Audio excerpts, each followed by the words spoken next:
What's up, guys? It's Missy from Fire Fitness Camp Fond du Lac. So bringing you another edition of our recovery video series. So what's recovery? Day after workout, 2 days after a workout, you're feeling really sore, a lot of tenderness in those muscles. Something that you can help do to avoid quite so bad a soreness is recover more properly. So one of those major tools that a lot of us skip out on is foam rolling. So what does foam roller do? Got a soft one, a little bit harder one, kind of a goofy looking one. Essentially what this is going to do, it's going to sit on those tight parts of the muscles or what we worked that day, and it's going to start to elongate, stretch out those muscles, release that tension. So a couple things.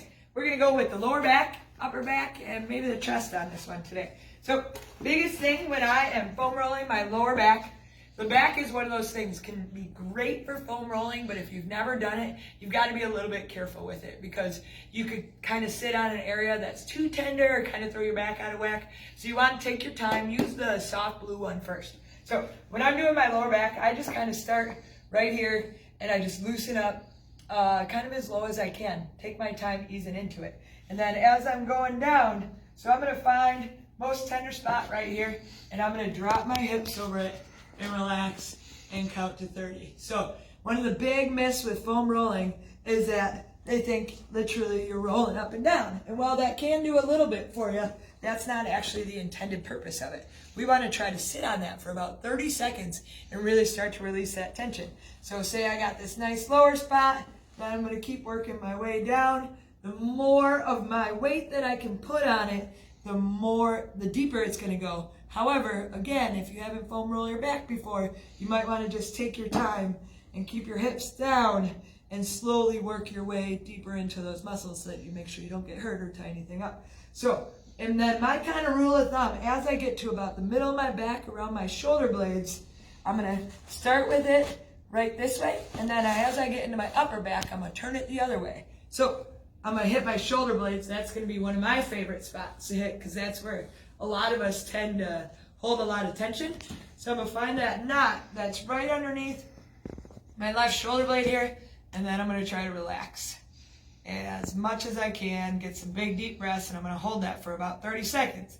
And then for me, because that area is always tight, I then add in about 10 or so of some just rotations going this way, or I can go straight up and down, and that's going to kind of dig into those knots that hang out in the shoulder blades.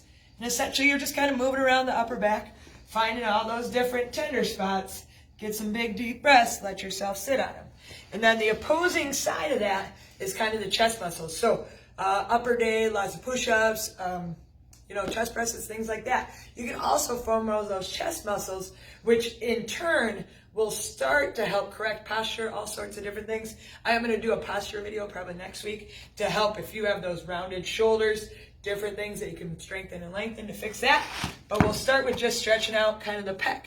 What I'm going to do is I'm going to start kind of at that shoulder joint, and then I'm going to turn it a little bit sideways and just kind of move right into it and get some big deep breaths. And again, if that's not getting deep enough, I can always move my arm in some way or another to kind of get it deeper and deeper. So again, a lot of people, chronic back pain, and so often is because it's just too tight down there. So if you take some time on a foam roller and you do it properly, that can alleviate a lot of that chronic back pain. So if you have any questions, please don't hesitate to ask. Or if you're in a camp and you want to be reminded how to foam roll that back in particular, please don't hesitate to ask Jared or I. We can definitely show you how to get it going. So stay tuned for next week, kind of how to correct that rounded shoulder syndrome that a lot of us have these days. But otherwise, have a good one. See y'all later.